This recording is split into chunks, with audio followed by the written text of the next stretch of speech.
Greetings and salutations. Welcome to Knife Chats with Tobias. This originally aired as part of a live broadcast on September 15th, 2024. Welcome to Knife Chats with Tobias. Let's talk counterfeits. In any case, someone was talking about these two knives and how they displayed or performed similarly. One of them being a $45 knife, and the other one being, a $250 knife, and one of them was a counterfeit. He mentioned that it was a counterfeit, and he was bragging basically, look, you can get a counterfeit, and it's going to work just as well. And maybe that is the case sometimes. Sometimes it's not going to be the same. And the difference is you don't know what you're getting with the counterfeit. You don't know the quality. You do not know the product, the material that is used. And yeah, okay, you took them both out of the box and you did some batoning and you cut some paper with it. And oh wow, look at it, just worked perfectly.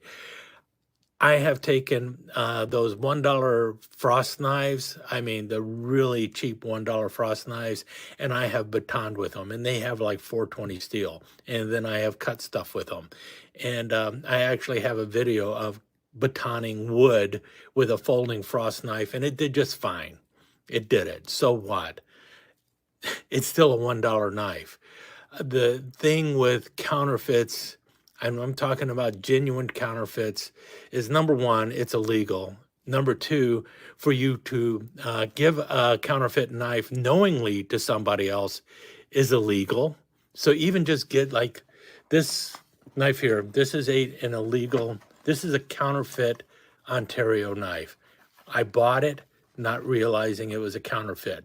If I were to give this knife to somebody else, even if I told them, hey, this is a counterfeit, then I'm knowingly giving somebody a counterfeit knife. It's illegal to do that. It really is. You're not supposed to be going around giving illegal, you can't go around giving people counterfeit money and go, hey, here's some counterfeit money. And for me to sell counterfeit money, that's even more illegal, especially, because especially if the person receiving it doesn't realize it's counterfeit. And if I give this knife to somebody and say, hey, it's a counterfeit, that doesn't mean that they're not going to take it to a flea market and then sell it for the real deal. So they can then go and counterfeit. So I see absolutely no good. When I bought this knife, I bought it on eBay, and they sold it at about $5 less than what you would normally pay for a Randall. What is this? A Rat One? Yeah, Ontario Rat One. I knew nothing about the Ontario Rat One other than people love the Rat One. I saw the lime green. It's like, oh yeah, I'm going to go ahead and grab that because I did know they came in other colors than just the normal. And as soon as I hit the buy it now price and paid for the knife, it's like, oh crap, this knife is coming out of China. And immediately I thought, I just bought a counterfeit. That's really what went through my mind, is I just bought a counterfeit. The knife showed up and the proportions are all correct. You can look at the box, and this is the very first Ontario folding knife that I ever picked up. First Ontario Rat One I ever picked up. First knife from Ontario that I ever bought that came in a box. All my other Ontario knives that I've ever bought had come in a plastic bag, and I had bought them at like Army Navy stores, or I bought them from a place like SMKW or some other reputable dealer online. I hadn't bought them from eBay or anything, and they always came in a plastic bag. But this is the very first folder that I picked up from Ontario. The reason I didn't pick them up is because they weren't made in the USA. And this one, as you can see, it says it's made in Taiwan. It looks like a Rat One, but it's not. And the build, it's heavy. It's a very heavy knife. It says it's made in Taiwan. Well, sort of says it's made in Taiwan. If you look there, that's not the way you spell Taiwan. That was the first clue to me that made me know for certain, yeah, this is definitely a counterfeit knife. And so regardless of if this says OS 8 or not, I have no idea what steel is really in this knife. And As soon as the knife showed up, the first thing I wanted to do is move the pocket clip to a different location. As soon as I unscrewed it and moved the pocket clip, it stripped out, and I could not even re-put the pocket clip on the knife. So yeah, crap. Uh, it's a wonderful shade of, um, vomit green, which is pretty cool. Oh, you can't even buy this knife in the UK now because it's zombie green, right? They got the zombie laws in place now.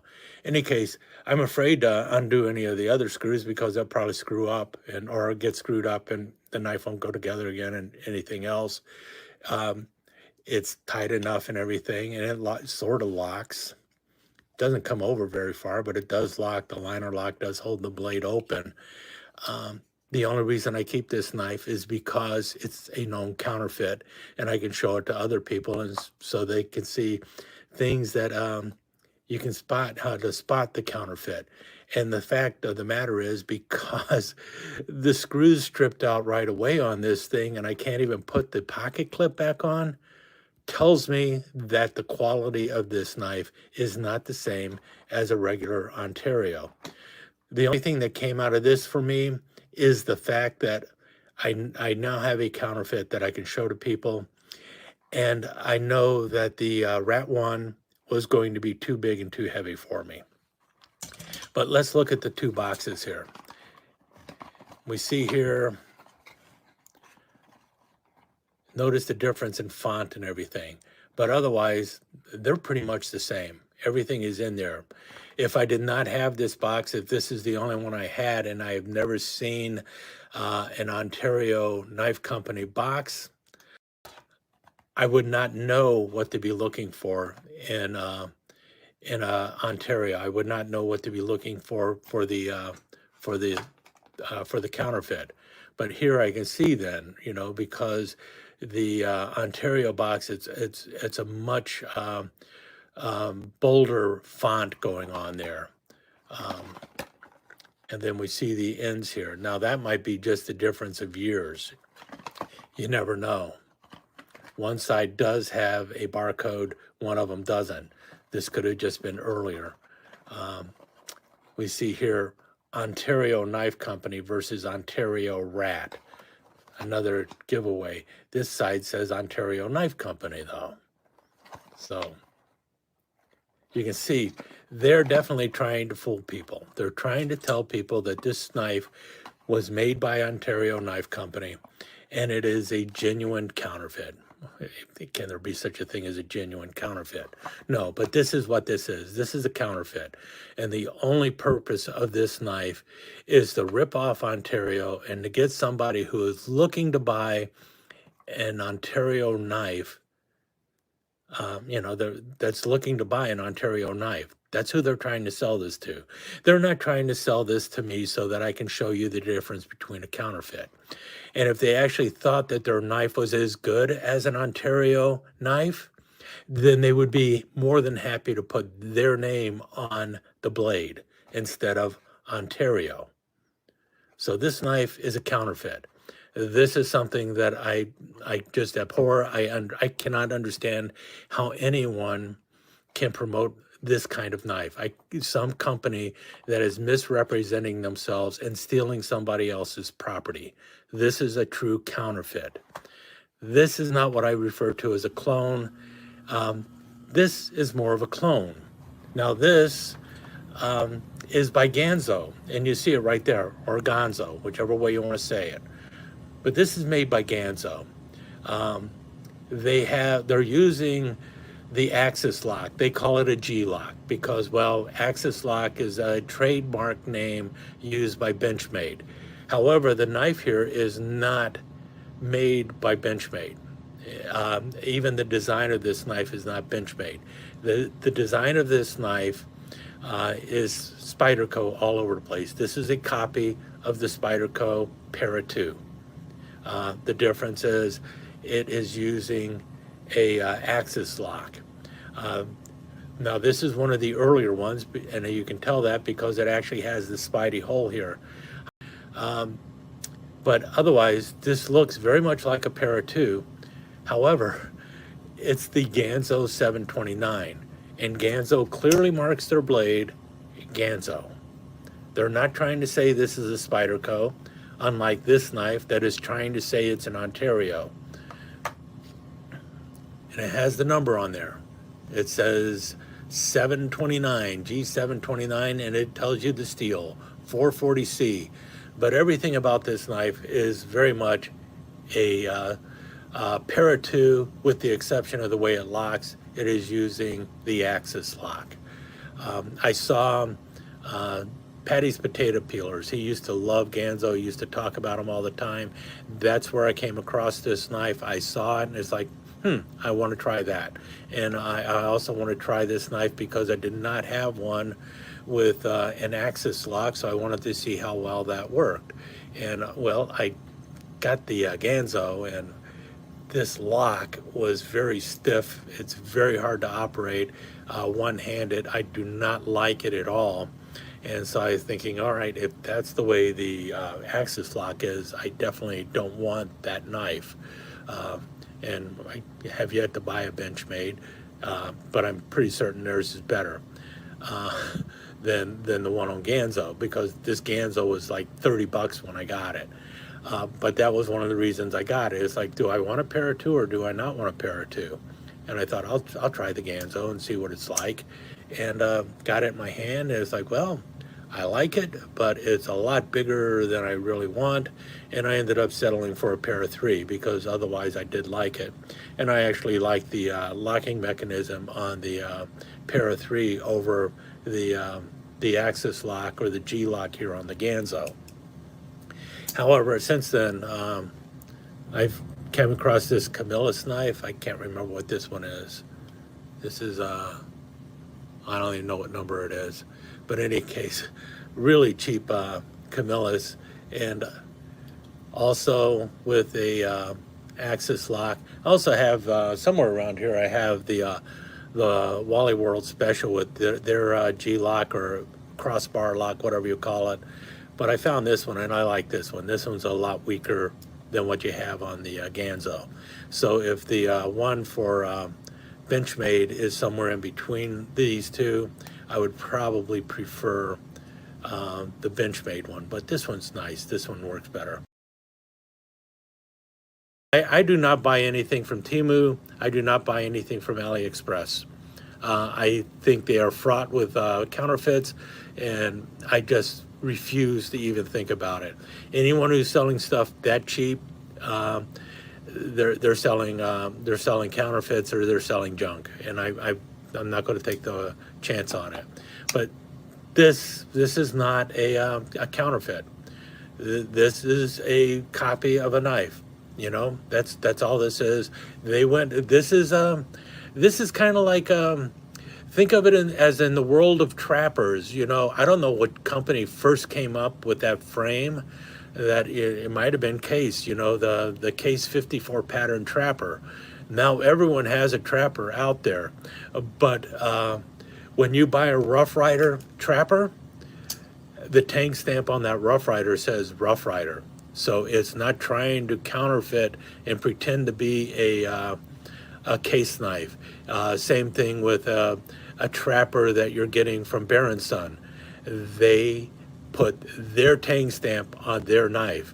So it's not a counterfeit.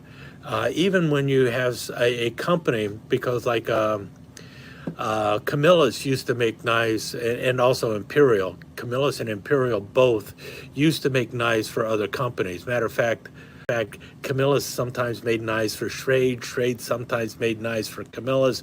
But when they did that, they put the other company's tang stamp on there because they were making it to their specs, or they would be providing some product or part of the knife to the other company. Like a lot of the buck knives were made by Schrade or Camillus at one time or another. That's fine. They stamped them Buck, and Buck is staking their reputation on those knives. Whatever way it came, Buck approved the final product. But when somebody does this, Ontario did not approve this final product. This person is just trying to rip off Ontario, and they're trying to rip off you. And anyone who thinks otherwise is just helping counterfeiters counterfeit. And you're part of the problem. If you're okay with counterfeits, then you're part of the problem, because all that counterfeits do is besmirch the original brand, even if they're sort of acting right in the beginning. Like I said, this looks good, claims good, but the quality isn't the same.